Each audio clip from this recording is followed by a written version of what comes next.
وس ذهن کې سوال پیدا کیږي چې کوم خلک مالداران دي هغه خو به صدقې ورکي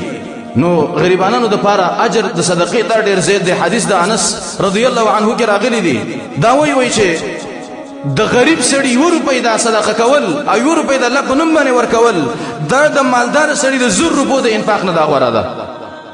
غریب سړی چې یو روپۍ صدقه کوي دا د سړي لکه مالدار سړي چې 100 روپۍ صدقه کوي او بل روایت کې راغلی چې غریب یو روپۍ صدقه کوي د دې دومره اجر دی لکه 100 روپۍ چې صدقه کوي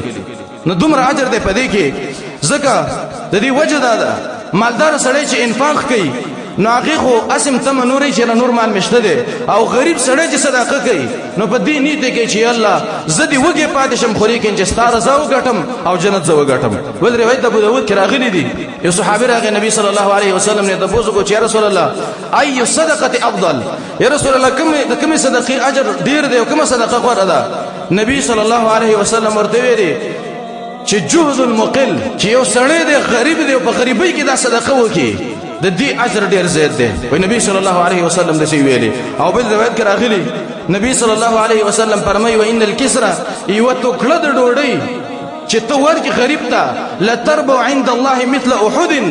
د دغه ټوکړې ډوډۍ نه رب العالمین دا دومره غټي لکه د احد غر او د قیامت پر ورځ به رب العالمین ستا په تله د حسناتو کې واچي نیت خالص کول پکار دی بل حدیث کې راغلی د قیامت پر ورځ به رب العالمین یو بندر اولی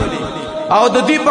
عملنامه کې به دا علمونه زکاتونه به او دا حجونه به جهادونه به دا غټ عملونه به د انسان پر عملنامه کې راوځي